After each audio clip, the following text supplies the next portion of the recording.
Groovy.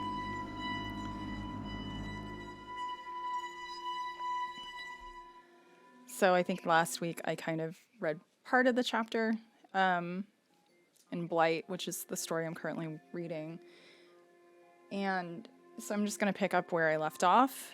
If you need to be reminded of any of that, let's back up a minute here and see.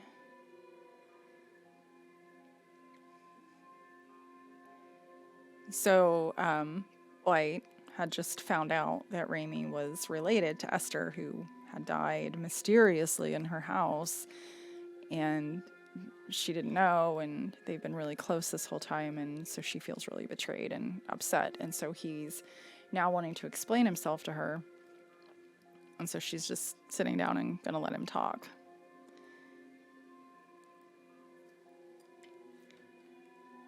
So this is Raimi. Esther was my aunt. You've gathered that much from the note you read, which was not intended for you to read. I lost track of it when I was putting everything together, so of course, it falls out in your hands at the worst possible moment. I'm sorry for that. If you had read the entire note, you would have seen that she is the reason I never said anything to you in all this time. I was bound by a promise to her that I would not mention any of this to you until tonight, your 18th birthday. We all have secrets, Blight. You should know that. For the first time that night, he motions towards the ring on my left hand that I had completely forgotten about. I wanted to tell him the ring is something I found, not something that has been given to me, but then I can't say that's entirely true. Perhaps it is by no accident that I have the ring in the slightest. Where had I gone? To the bathroom, to wash my wound, my elbow, from the accident I'd had entering the dive earlier. My hand goes underneath my sleeve to my elbow instinctually. There's nothing there. No pain, no bump, no cut, nothing. Had I imagined that whole thing, or was I now drunk somehow? Funny, I don't feel drunk. If anything, I feel more aware than usual. I find myself having to struggle to focus on what Raimi is saying because the environment is becoming distracting. I can hear a group of teens across the other side of the 2-acre lot the abandoned still mill sits on down to their whispers. I fight through the echoes of sound in my head and pinpoint on Raimi's voice. He is midway through saying, "When I got my first letter from her, hey, are you listening? This is important." As I was saying, I was only 9 when I got my first letter from Esther.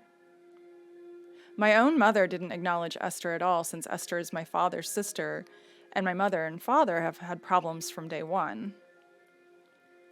My father and Esther have been estranged their whole lives since they had different fathers, but Esther made it a point to contact me.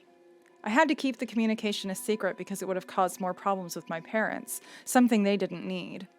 The last thing I got from her is that package. I don't know how she knew I would end up in this town, but she knew things. I don't know why you're surprised by that. You knew her better than I did. I stand up and pace the floor, finding all this energy needing somewhere to go.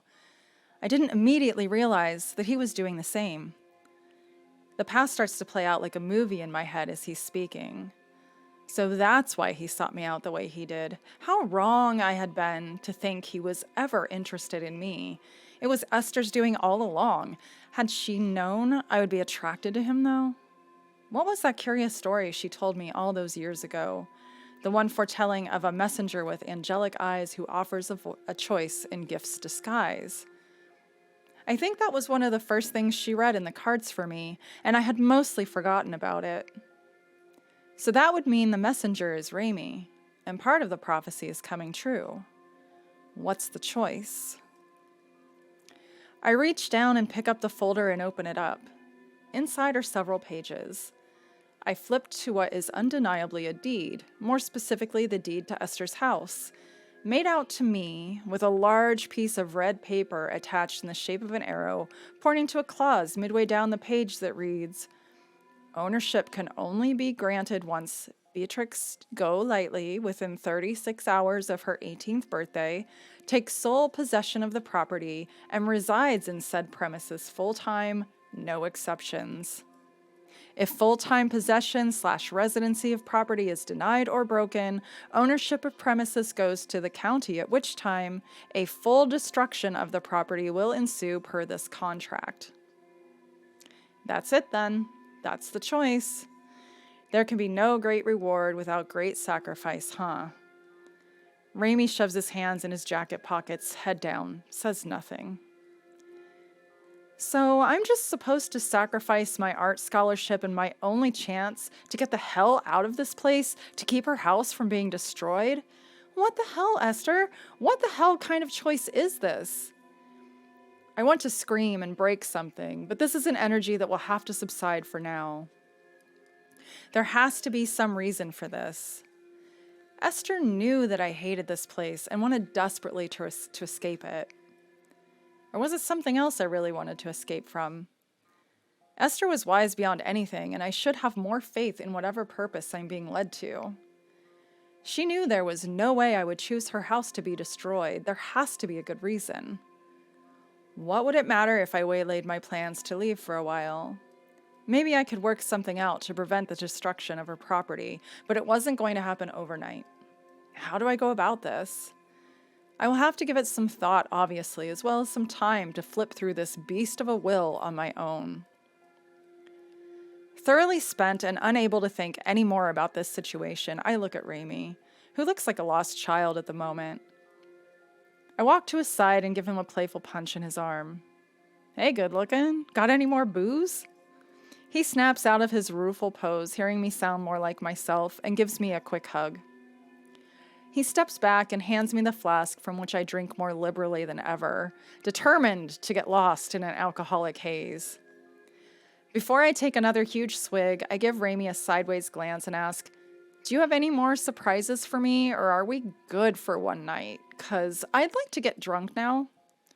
He shakes his head, says have at it, and sits down on the beam once again, content to remain silent as I drink. There's still something eating at me about this whole thing, something I can't put a finger on. A missing piece that links the whole puzzle together. Why would Esther bind me to her house? What am I not seeing or remembering? I don't want to think about it anymore. I want to get drunk. I want to forget. But it's like I'm suddenly immune to the effects of alcohol. I continue to drink anyway and pass the flask to Raimi, who smiles at me through his hair. How could I have been so misled by him? I hear his voice softly, saying, "Why do I have to love you, Blight? It would be so much easier if I didn't." But his lips do not move. What did you say? You crazy girl, I didn't say anything. He punches my arm gently and I fall onto the ground at his feet, laughing. The events of the evening catch up to me, even though the alcohol fails to. I pull my jacket around me and lull into a calm that becomes sleep. There's a voice somewhere saying, "Wake up, wake up." My mouth is dry and full of dirt. The ground is hard and wet around me. The sun is filtering in through the broken slats on what was once a door. I have that momentary panic of thinking it's later than it is, but all sense of time is lost. Holy shit, what time is it? Raimi's voice follows and I feel somewhat reassured again. It's only 8 a.m., Ms. L. Stop freaking out. I sit up and smooth my hair with my right hand. I know my parents won't be upset. They dropped my curfew as soon as I graduated high school, but I still don't like to take advantage of it too much. Mom will surely give me that look she gives when she thinks I've done something she doesn't want to think about me doing, and Dad will just sit there with a cup of coffee, reading his paper, thankful for the lack of communication and the things he will never have to know about my life. Raimi's voice breaks through my half-awakened haze, sounding a little weary. How about I take you for some breakfast? You look like you could use some coffee for starters. I'm craving a super stack of cakes myself. I'm still not remotely awake, so the prospect of coffee does sound inviting. Coffee, you say? Let me fix up a bit. I don't even want to know how shitty I look. I dig in my purse and pull out my compact. I scowl at my reflection. I manage to wipe the black smudges from under my eyes and smooth on some powder. Once I slip on some lip gloss, I'm about as ready as I can be in this situation. I stand up and grab the gift bag that I had thrown at Raimi the night before. I pick up the folder and the tiny box, putting each item back in the gift bag. That's when I notice another gift. Oh, why didn't you tell me? I didn't see this one last night. I pull it out of the bag and hold it up. Raimi looks at me sideways. That's not from me.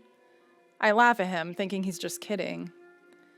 My eyes shift to the small package and see that it's wrapped too well to be Raimi's work. But it was in your bag? He's just staring at me. I guess I'll open it later, but first, coffee. I toss the present back into the gift bag, fling my purse over my shoulder, and follow Raimi out of our little room and into the light of day.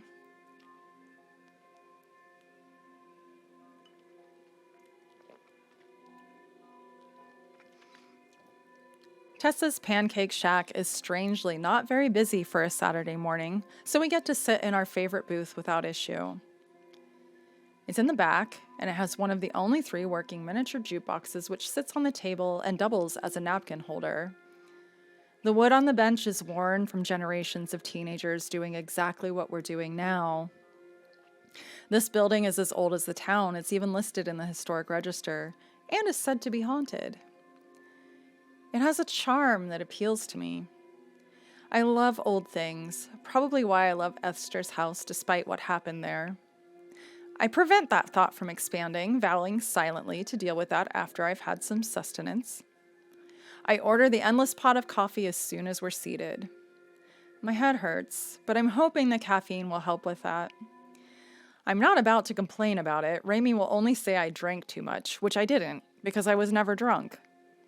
We're both flipping through the menu even though we should have it memorized by now for how many times we've been here, but that's just what people do. When our waitress comes back, I change my order 3 times and settle on the Belgian waffle with strawberries and whipped cream. The berries are fresh from the farmer's market and the whip is homemade. None of that cheap canned garbage. Raimi orders his usual triple stack of cakes. My coffee arrives. I pour my first mug to the brim and drink half of it black. Everything seems very normal this morning, and I begin to wonder if maybe I wasn't a little inebriated the night before. I'm content for a moment to just sit in this restaurant with my friend and enjoy a lovely early Saturday morning cup of coffee. I'm actually looking forward to my waffle with a stomach that is already growling to action. It's my birthday today, and everything is as it should be. I'm smiling to myself as I look down at my hand and see the ring. A chill goes up my spine, and the tiny hairs on the back of my neck stand on end. A rush of emotion comes over me. I'm determined not to allow it to ruin my current feeling of peace. The food comes as if a blessing from the gods and sets my mind at ease again. Food is a dangerous comfort sometimes. I would be as big as a house if I didn't have amazing metabolism. Just another miracle of my good genes. Raimi shoves a generous portion of his cakes in his mouth, then, as per usual, digs his fork into my waffle. You know, you could order one of these for your very own sometime. You always do that, and you get your gooey syrup all over it. It totally ruins my waffle. I smile into my coffee as I polish off the second cup. I'm starting to feel a little better, at least as far as my headache is concerned. I'm still ignoring details of the last 12 hours because I don't want to think of anything but enjoying this day. Raimi digs his fork into my waffle again, and I smack his hand away. Get your own, damn it! He laughs and goes back to eating his stack of pancakes. Maybe it's not my metabolism that keeps me thin after all. Maybe it's just Raimi eating my food. The fattening stuff, anyway. He does the same thing with ice cream, cake, donuts, hell, anything with a high fat to calorie content ratio. I can count on Raimi eating a good portion of mine. I tend to eat so little of that stuff anyway. I prefer a whole grain bagel with spinach and avocado to a waffle any day, but this is a special treat, and this place makes the best pancakes and waffles hands down. Tessa's pancake shack is a travel stop and the only thing that ever really brings strangers through here. That and car maintenance en route to the two bigger cities we sit between, even though we're in the middle of nowhere. I wonder what my life would have been like had I grown up in a big city, and if that would have changed me at all. I also think I would probably get the appeal of this town more if I hadn't been born and raised in it. I start to get lost in thought, then, about how much of our lives centers around choice versus how much centers around circumstance. I realize that most things we are handed become the center of our choices. Circumstance is what makes it interesting. If we were just handed everything we ever needed to be happy, there'd be no point to choice at all. Without choice, what would life even be like? Then I think about Esther. I think about all the things she predicted and all the paths she laid out with cards, which brings me back to choice, which makes me think again of exactly what I'm trying so desperately not to think about. I sigh out loud and put my fork down. Raimi is still shoveling heaping forkfuls of pancake in his face, which means he's engrossed in his food frenzy and won't ask me for the billionth time since I met up with him last night what's wrong with me.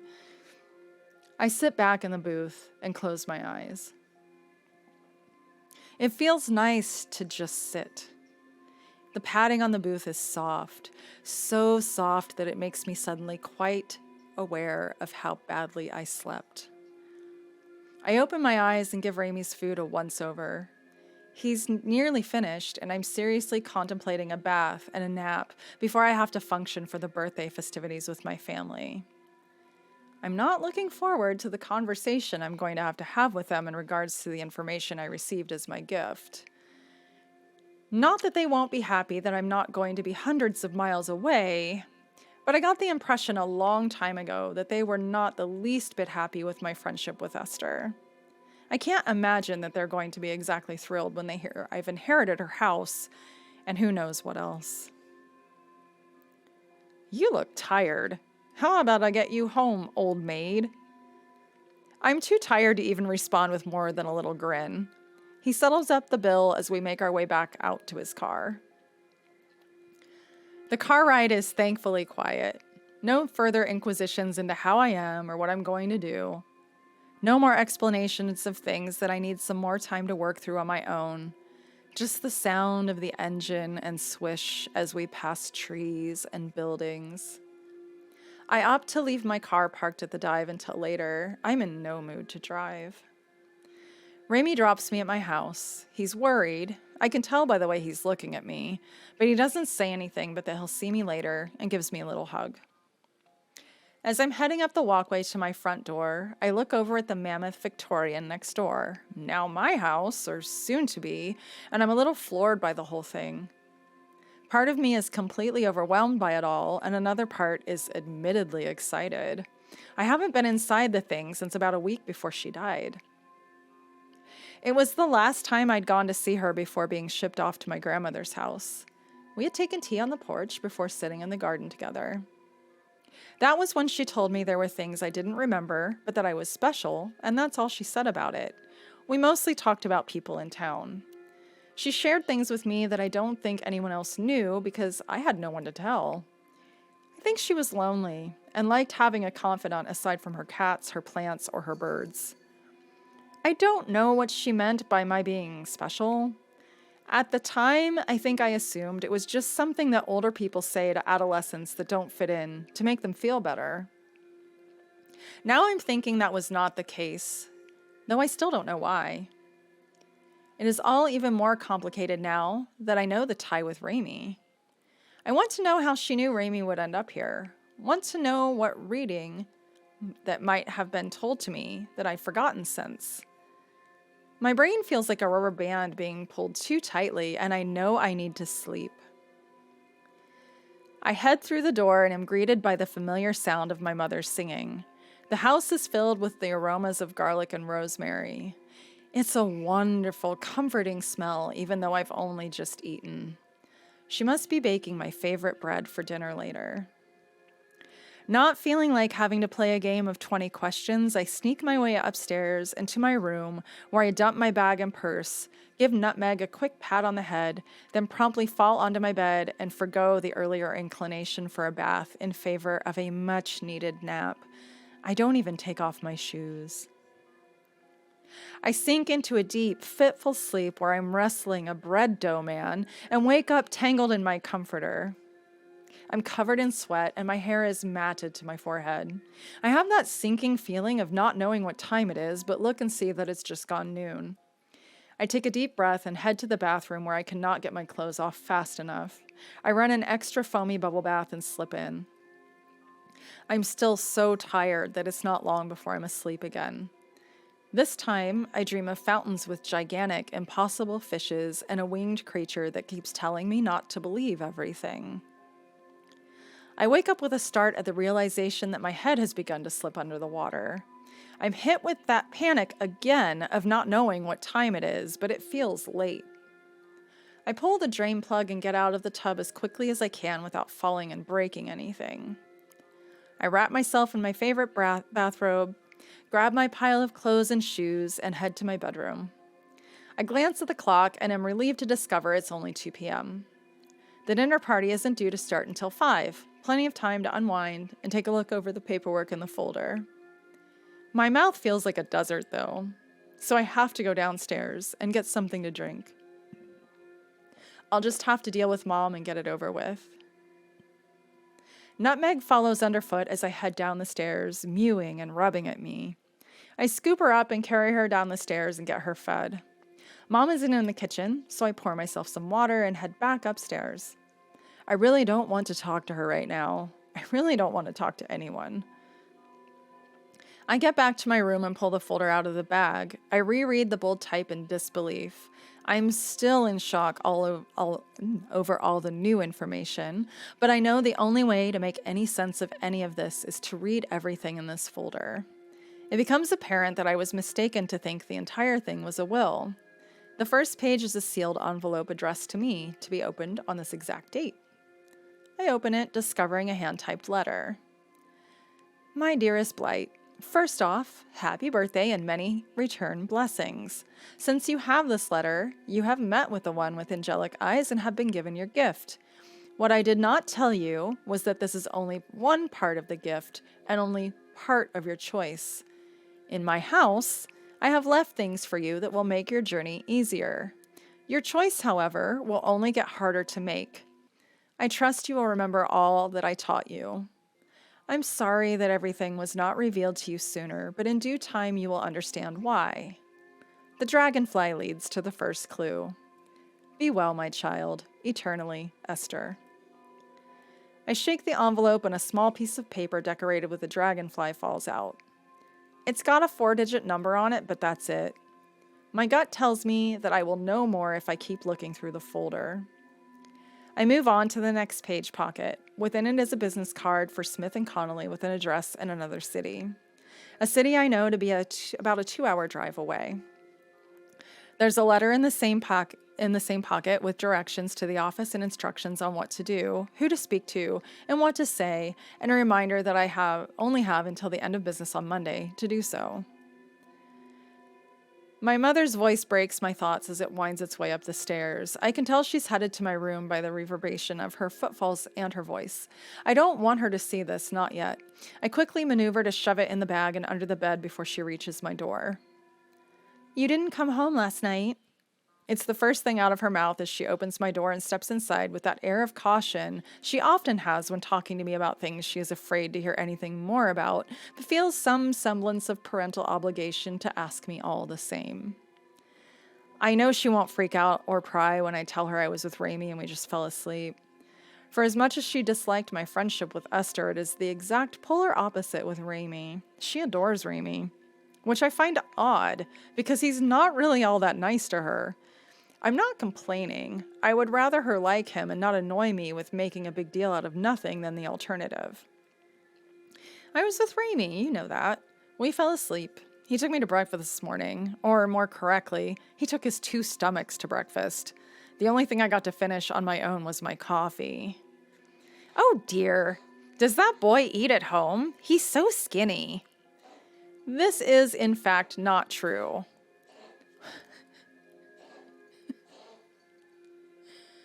We interrupt this program for a cat hacking up a hairball. Okay, I think she's okay now. Oh dear, does that boy eat at home? He's so skinny. This is, in fact, not true. My mother just thinks anyone that isn't carrying around an extra 5 or 10 pounds is starving to death.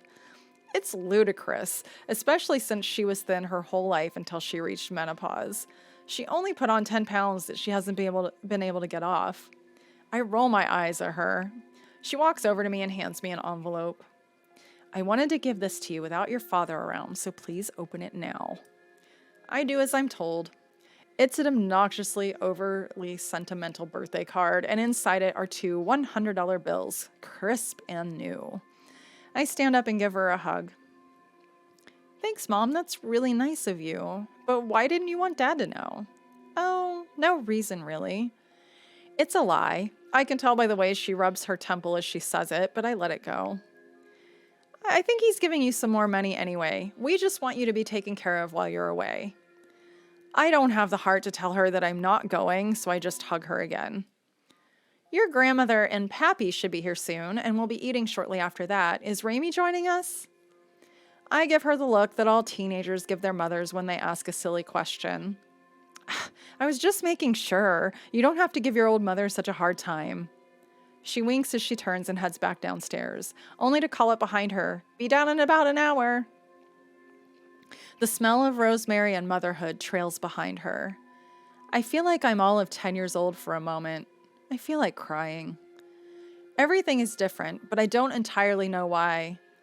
Is this what being 18 is like for everyone?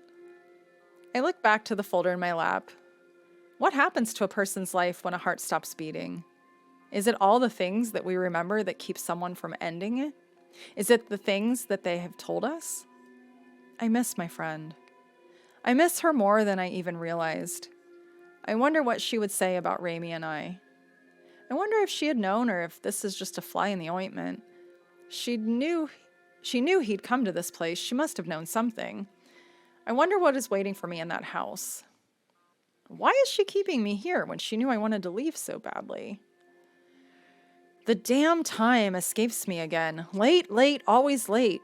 I'd wandered off in my thoughts and lost track of time as I've been doing a lot the last couple of days. My mind seems to have completely left me recently, and I don't like it at all. I'm usually so sharp, so on top of things. Grandma and Pappy are excited to see me, they say. They can't believe I'm growing up so fast, they muse. They remember when I was just in diapers, they laugh. My ears are present for all of this, but tragically, none of my mind is. I don't usually have such distance. I'm millions of miles away in some limbo of my thoughts. All I can think about is Raimi, and it's making me uncomfortable.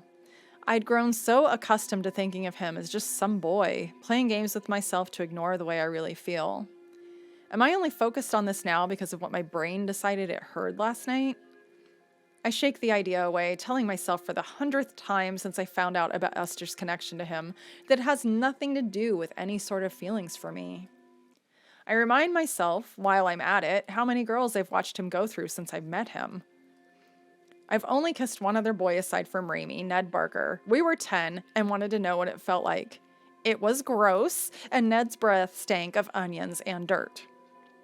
I swore I'd never kiss another boy after that, but that all changed that night. Shit, why do my thoughts have to come full circle? It's taking every restraint I have not to think of that kiss now. Oops, too late. Raimi's lips were soft and his breath was some cross between mint, beer, and pot. His tongue was smooth and filled my mouth. No, do not do this, Blight. Stop it, this instant. Someone's poking me with a bony finger. It's my Pappy. He's frail, and the bones of his fingers protrude like misshapen worms that dried in the sun. I asked if you're looking forward to leaving all of us, but you have this faraway look in your eyes. You okay, kiddo? His sweet face sends a stab to my heart. How much time would he have left? How selfish I'm behaving. I can't entirely help it, which is no excuse by any means. My mind is gobbledygook over a boy I've spent the better part of the past 3 years ignoring while my dear Pappy is here. He survived a scary bout with melanoma a few years ago.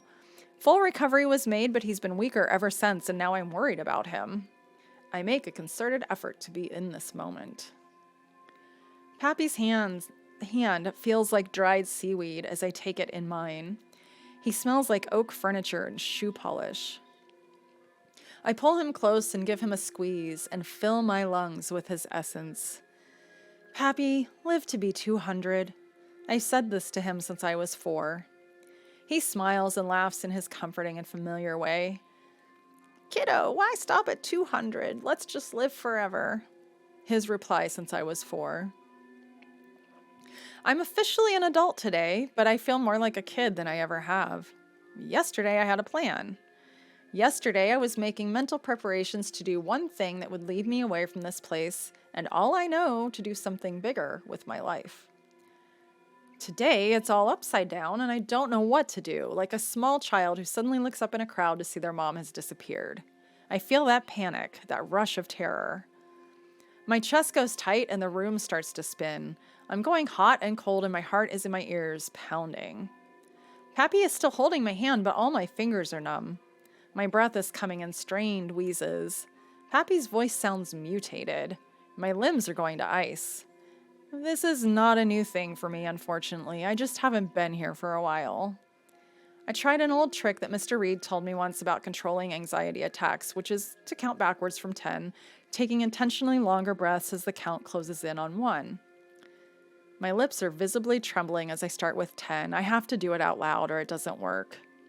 Pappy has moved over to give me some space. They've seen this before. They know what to do. The attack passes, but it takes 2 countdowns to get there. Pappy and Grandmother are discussing my anxiety as if I'm not in the room. Of note, Pappy and Grandmother are not married. Pappy is my father's father. Grandmother is my mother's mother. Pappy is much more liberal, as that side of the family tends to be. I excuse myself from the room to go to the kitchen. I need some water, and I don't feel like asking anyone for it.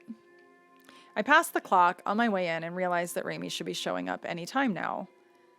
My heart skips a beat, but sinks as I realize that I'm excited for nothing. This is the worst birthday ever.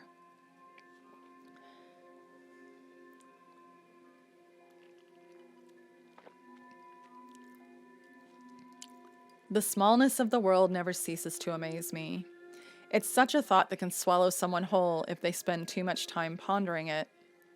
How is it that the boy I had grown to know so well was the nephew of my dear dead next-door neighbor, that he had come from a place so far away that he had no clue he'd end up here? Here, where he would be so close to someone that knew someone so well that he was related to by blood but never knew in life. The world is a strange place, and reality is certainly proving to be much, much stranger than fiction. Was Esther right in that there are things that are laid out for us and our only involvement in the direction we take is choosing from a limited amount of options that have been set out before we ever stumbled upon them? I don't know, but it's all a lot of crazy coincidence otherwise. How do these things even come to pass if not predestined? I set the glass down on the counter and look up at the clock again. Mom brushes by me as I'm standing there like a mute statue, totally imprisoned in my own mind. She waves a hand in front of my face. Hello? You home? Care to come back to Earth? I receive a swift but soft poke in the rib. Ouch! It's Raimi. I should have known. I hadn't even heard him come in. We all gather in the living room while Mom finishes the food preparation. Pappy is telling some story that I've heard 500,000 times about when he was a young boy. Raimi's heard it before too, but he's being a good friend and listening. I can't focus. Raimi is too close to me, but too far away. I don't know what is going on in my life. I don't know what I'm going to do about the new developments, and I may as well not even be here right now. It's time, thankfully, for dinner. We settle into the table where my father is already seated. The rest of us take our seats and start to pass plates around. Everything is so good, Mom. I'm an automaton. I eat like a zombie. I talk without connection to the words. I taste the food in some far-off place, which my tongue seems to be ruling. I'm numb. I'm barely here at all. A familiar song starts to chime in from the kitchen as a cake full of candles looms towards me like an apparition on fire. All I see is the halo above the flames and my mother's face singing the song that perhaps every person in this country, perhaps even most of the world over, has heard at least once in their lifetimes. I blow out my candles and wish for something I want, something I need, and something I shouldn't be wishing for at all. Raimi tries to get me alone all evening, whereas I successfully avoid paying him too much attention. I'm forcing myself to be present with my family. A few more distant relatives are here now, each one demanding a little more of my time. It's taking an exhausting amount of concentration not to look at Raimi. How was it that I'd been his friend for the past nearly 3 years and never been so aware of him before?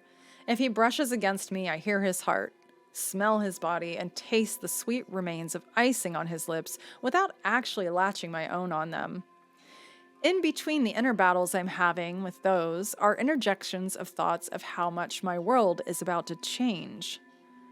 I'm not leaving this place as was my intention every moment of my life up until last night. To complicate things even further, everything I drink tastes like licorice and honey.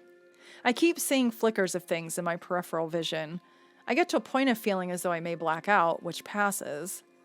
I know I'm under stress, so I assume it is just related to my anxiety flaring up again. I don't think much of it. Raimi is possessing so much of my thoughts anyway that there's not much space left for the things that I probably should be paying a little more attention to. Somehow, the time passes without me noticing. People are starting to leave. I'm hugging cousins and aunts that I've not seen since the previous Christmas. All of them wish me well on the trip I'm about to take and the exciting path I'm embarking on. I don't utter a single word about how much things have changed in the last 12 hours, just nod and hug them back.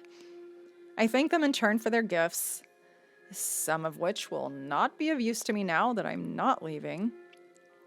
Tell them I love them and kiss them on the cheek and send them off into the night. A nice metaphor for the dark they're being kept in from the reality of my life. The last two out the door are Pappy and Grandmother. It's nearly 10:30 p.m. and this is a late night for them both. I thank them with as much genuine emotion as I can summon through the haze of distraction hanging heavy over me. Pappy lingers a little longer than usual in the hug and faintly whispers, "Otherworld is no place for your lad, kiddo. You will have to cut him loose." Directly into my ear, where there is no chance of another soul catching it. I'm too stunned to react more than the look of shock and awe on my face as he pulls away. Other what? You know, your fancy school, kiddo. I love ya. He leans in and kisses me on the cheek, but there's a glimmer in his eyes as he pulls away yet again and turns to leave that causes me to think there's something else there, a veiled intention. I'm standing on the porch with the night breeze whipping through my hair, watching my Pappy's Lincoln pull out of the drive, seeing his small face with the neatly groomed white hair in the light of the dashboard, filled with something between longing for a simpler time in my life and apprehension of the things lurking beneath the surface of everything that otherwise seems so normal, when a strange flash goes across my vision. It's quick. Like a frame in the celluloid film strip jumping, but its effect on my world is obvious immediately. Everything is covered with a fine, silken substance and causing it to seem as though I'm viewing my reality through gauze. The closest comparison I can make is that of film that has been double exposed. There are two landscapes overlapping. One is my street, my driveway, the neighbors' houses. The second is strange trees, rolling hills, and a stream that runs right over the street. I sense something behind me and turn with a start. Raimi is behind me, lost in that dual landscape of worlds overlapping. He is reaching an arm towards me, but the film that hangs over the universe is thick and preventative. He can't reach through. He speaks, but I can't hear what he's saying at all, only see his lips moving, the panic in his face. I reach my hand up to that shimmering sheen that stands between us, my fingers delicate against its surface. I paint the lines of his face with my finger and feel the membrane of fabric dance beneath my skin. Behind me now is another voice, not altogether unfamiliar. It speaks in a soft, rushed tone. No time, Blight. No time for that.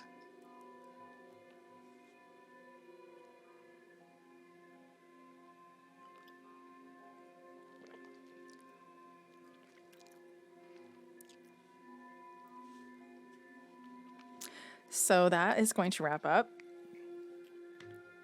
That's going to be the stopping point for the story for the evening.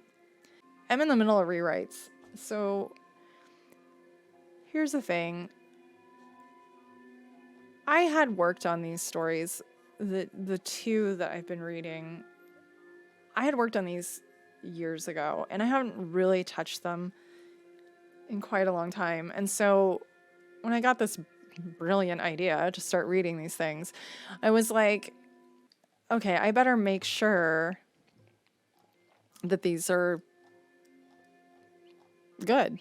Well, when you stop writing something that you've been writing for a while and you go back to it, you find things that make you go, what? So there's been a lot of rewrites that have happened on both of these stories. I'm laughing because it's ridiculous. I mean,